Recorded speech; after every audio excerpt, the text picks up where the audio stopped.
여러분 안녕하십니까? 8월 29일 목요일 뉴스투데이 강원입니다. 공직선거법 위반 혐의로 기소된 속초와 고성, 양양과 양구 군수에 대한 항소심 선고가 같은 날 같은 재판부에서 내려졌습니다. 이경일 고성 군수에게는 원심과 같은 징역 8개월이 선고됐고 나머지 시장 군수들은 당선 무효 위기를 모면했습니다. 백승호 기자가 보도합니다. 서울고등법원 춘천 제1형사부는 형이 무겁다며 낸 이경일 고성군수의 항소를 받아들이지 않고 원심과 같은 징역 8개월을 선고했습니다. 재판부는 지난 선거 당시 운동원 20명에게 법정 수당 이외에 50만 원의 현금을 준 것은 금권 선거고 이 군수가 허위 진술을 종용하는 등 죄질이 무겁다고 밝혔습니다. 징역 8개월의 형이 확정되면 이 군수는 군수직을 잃고 구속됩니다. 저희들이 또 법률적인 검토를 하겠습니다. 사전 선거 운동을 한 혐의 등으로 기소된 김진아 양양 군수는 항소심에서 벌금 액수가 줄었습니다. 재판부는 김 군수가 식사 자리에서 자신의 업적을 홍보한 것이 인정되지만 군정에 관한 질문과 답변 중이었고 선거에 미친 영향도 크지 않다며 벌금 70만 원이었던 원심을 파기하고 벌금 50만 원을 선고유예했습니다. 법원의 판결을 존중합니다.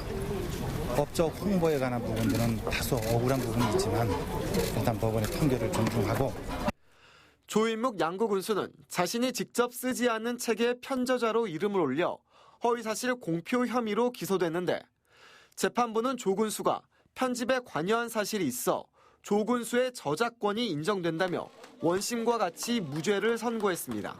양구군의 어떤 갈등이나 이런 것들을 제가 하나로 모으는데 그 일을 지금부터 좀 추진을 좀 열심히 한번 해보겠습니다. TV 토론회에서 허위사실을 말한 혐의로 기소된 김철수 속초시장도 원심과 같이 벌금 300만 원의 선고를 유예받았습니다. 2심까지 끝났기 때문에 더 열심히 시를 위하고 또 시민들 위하고 또 산불 마무리하는 데까지 최선을 다할 생각을 가지고 있습니다. 강원도 내에서 공직선거법 위반 혐의로 기소된 시장 군수들은 모두 7명입니다. 현재 이들에 대한 항소심 재판은 모두 마무리된 셈입니다. 이재수 춘천시장과 심규원 동해시장, 최문순 화천군수와 조인묵 양구군수가 2심에서 무죄를 선고받았습니다. 대법원의 판단을 봐야 하지만 검찰이 선거법 위반으로 기소한 7명의 시장 군수 중 현재 6명이 직위를 유지하는 형이나 무죄를 선고받았고 고성 군수만 직위 상실 위기에 놓여 있습니다. MBC 뉴스 백수호입니다. 인체에 유해한 농약, 이 농약을 판매하려면 법적인 자격을 갖춰야만 하는데 도내 한 농협이 자격도 없는 직원에게 농약 판매를 지시한 것으로 나타났습니다. 이 서류에는 자격을 갖춘 다른 직원의 이름을 올려놓는 불법 행위를 저질렀습니다. 허주희 기자가 취재했습니다. 화천군청 자유 게시판에 인사 문제를 지적한 글이 올라왔습니다. 한 기관에서 억대 연봉에 가까운 직원을 계약직 직원이 일하는 자리에 발령했다는 겁니다. 또 그 직원은 그 업무에 필요한 자격도 갖추지 않았다고 적혀 있습니다. 사실인지 확인했습니다. 문제가 된 곳은 화천 지역 농협에서 운영하는 농약 자재 판매장. 이곳에서 현재 농약을 판매하는 직원은 농협 고위직이었습니다. 조합장이 바뀐 올해 4월, 화천 지역 농협 상무에서 농약 판매자로 인사 발령을 받은 겁니다.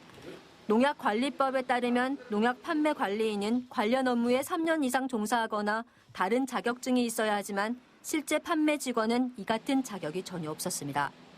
원래 있으면 안 되겠죠. 알면서 그렇게 하신 부분에 대해서는 제가 더 어떻게 말씀드릴 수는 없죠. 그런데 판매장 안에 있는 농약 판매 교육 수료증에는 다른 농협 직원 이름이 올라와 있습니다. 농약 판매 관리인으로 이름이 올려져 있던 직원은 이 미국 종합 처리장에서 일하고 있습니다. 농협이 허위 서류를 내건 겁니다.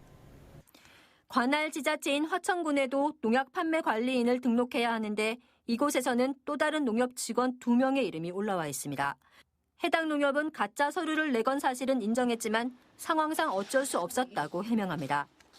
그 주변에 우리 연료한 조합원들이 계셔서 기동력이 없는 조합원들이 계셔서 그분들의 요구에 의해서 그게 간이 판매장으로 설치가 된 거죠. 화천군은 농약 판매 관리인과 실제 판매자가 다른 것은 불법 행위라 보고 현장 확인을 한 뒤 문제가 확인되면 행정처분하겠다고 밝혔습니다. MBC 뉴스 허주입니다. 병원과 근로복지공단이 이 산재 환자의 치료에 필요한 입원 기간을 놓고 큰 의견 차이를 보이고 있습니다. 이 산재 환자는 엇갈린 판단에 따라 앞으로의 치료를 걱정하고 있는데요. 김형호 기자가 보도합니다. 3년 전 배달 일을 하다 오토바이 사고로 오른쪽 무릎을 크게 다친 안용엽 씨. 산재 6급 판정을 받은 안 씨는 지금까지 15차례나 수술을 받았습니다.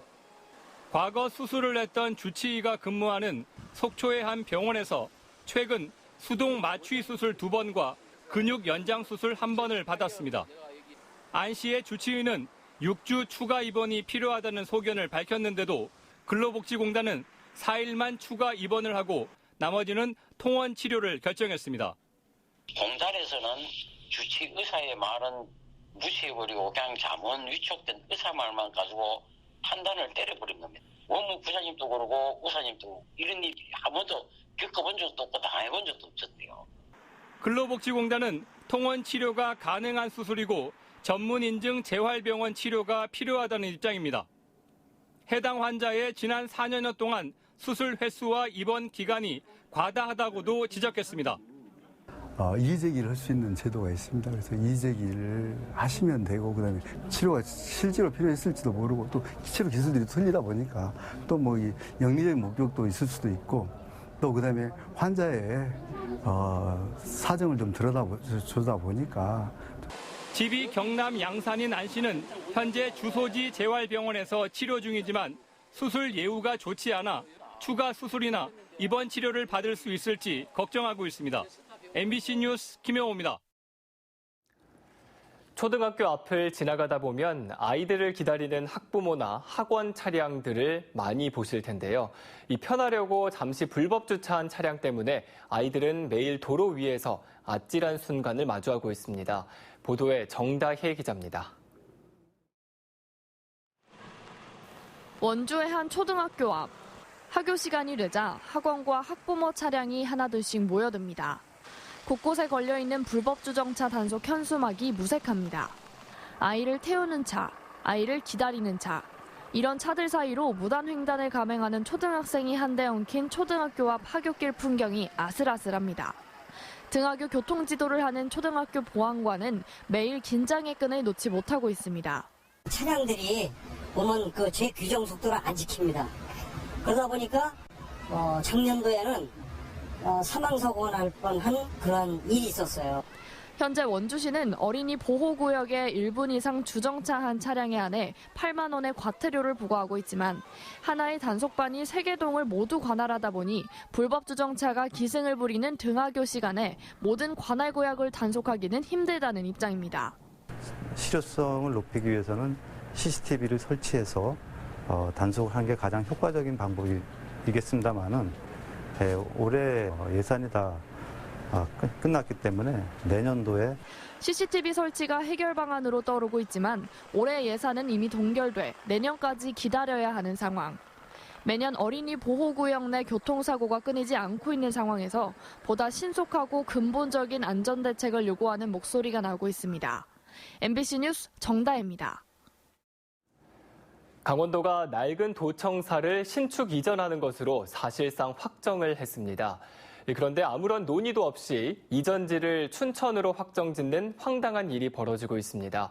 김진아 기자입니다. 강원도와 도의회, 강원도민일보가 주최한 도청사 신축 심포지엄입니다. 이 자리에서 강원도 관계자는 도청 소재지인 춘천에 도청사를 신축하는 것으로 확정 발표했습니다. 도청사가 내진 설계에 취약해 리모델링도 불가하다는 진단에 따라 1년 전부터 내부 회의를 거쳐 춘천 관내에 건립하기로 최종 결정을 내렸고 이는 다른 지역으로 이전할 경우 불필요한 지역 갈등 조장이 예상됐기 때문이라고 밝혔습니다. 그 부분은 도청 소재지 이전의 문제이기 때문에 그 부분을 논의하는 게 아니고 청사를 어디다가 신축할 거냐에 대한 것만 우리가 이제 고민하고 있다라는 걸 제가 말씀드린 거죠. 그래서 다른 쪽으로 가는 문제는 또 다른 차원의 문제예요.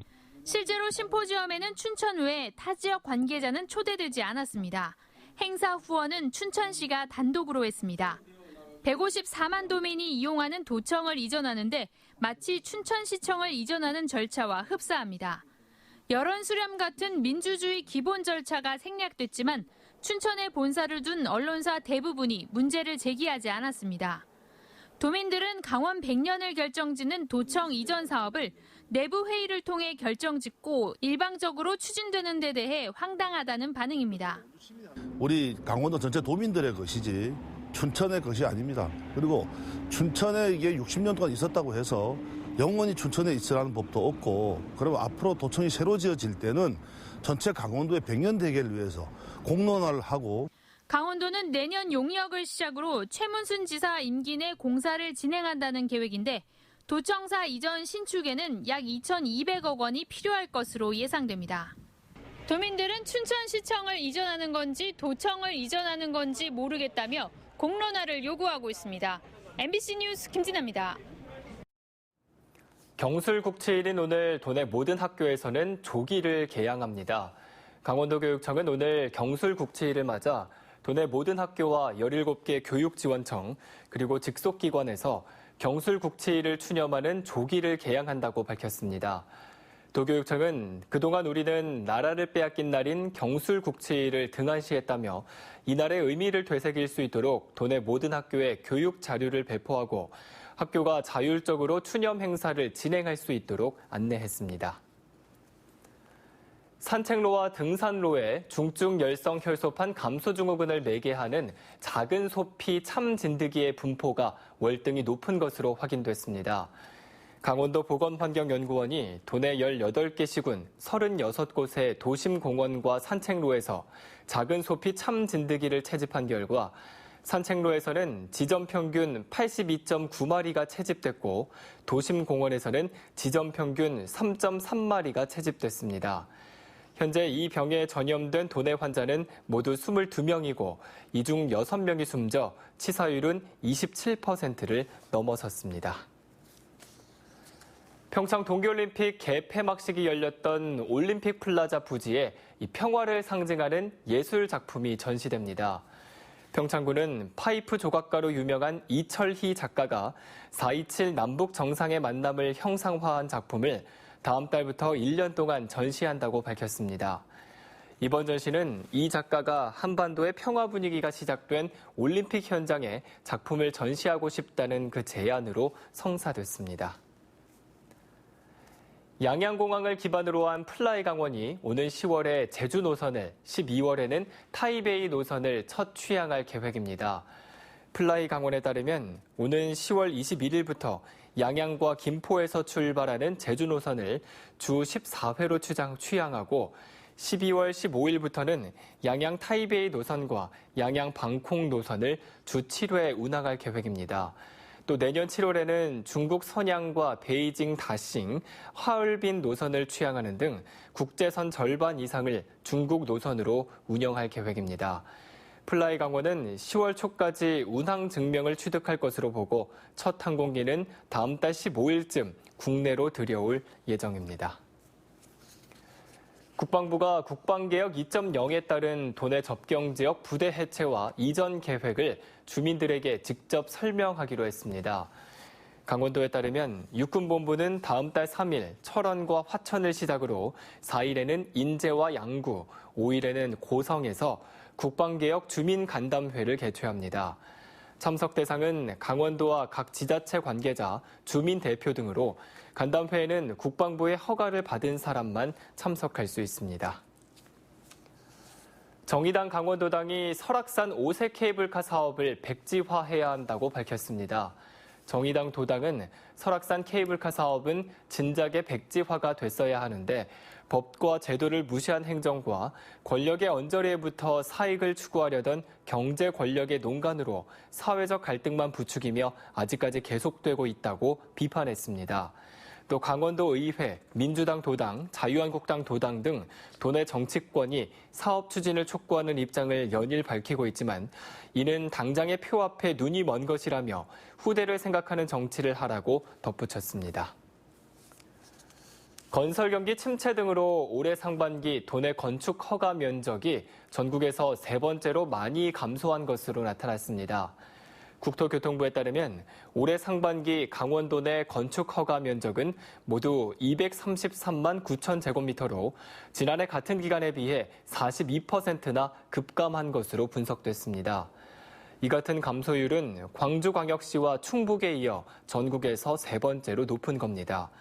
한편 올해 상반기 도내 건축 착공과 준공 면적은 지난해보다 각각 13%와 16%가 줄어들었습니다. 태백시가 서울시와 상생협력 사업을 본격적으로 추진합니다. 태백시는 다음 달 18일까지 조기 추진이 가능한 사업들을 발굴해 서울시의 지역 상생협력 사업으로 도입되면 내년부터 추진 체계 구축과 성과 평가를 시행하고 2021년부터는 지역 수요 맞춤형 사업을 발굴해 추진해 나가기로 했습니다. 태백시는 지난 5월 서울시와 사람과 정보, 물자 교류 등 서울 지방 상생 협약을 체결한 바 있습니다.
강원대학교 병원 비정규직 노동자들은 어제 고용노동부 강원지청 앞에서 기자회견을 갖고 용역회사의 부당 노동행위에 대한 엄중한 처벌을 요구했습니다. 이들은 용역회사 업체 대표가 고소를 당하고도 노조 활동을 탄압하며 협박을 일삼았다며 부당 노동행위 고소건을 빠르게 처리해달라고 촉구했습니다. 또 이들은 정부의 정규직 가이드라인에 맞춰 강원대병원에 직접 고용을 요구하며 당분간 교섭과 투쟁을 병행하겠다고 밝혔습니다. 명절을 앞두고 추석 성수식품에 대한 안전성 검사가 실시됩니다. 강원도 보건환경연구원은 내일까지 도내 18개 시군과 공동으로 식품 제조 가공업소와 고속도로 휴게소, 식품 접객업소 등에서 판매되는 성수식품 40건을 수거해 주요 위해 항목 안전성 검사를 실시하고 있습니다. 주요 검사 품목으로는 과자류와 떡류, 묵류, 튀김식품 등이고 검사 항목으로는 타르색소와 벤조피렌, 식중독균 등이 해당됩니다. 동태전과 메밀전, 산적 등 제사음식 즉석 조리식품 8건을 대상으로 한 식중독균 검사에서는 식중독균이 발견되지 않은 것으로 나타났습니다. 이상으로 뉴스투데이 강원을 마칩니다. 시청해주신 여러분 고맙습니다.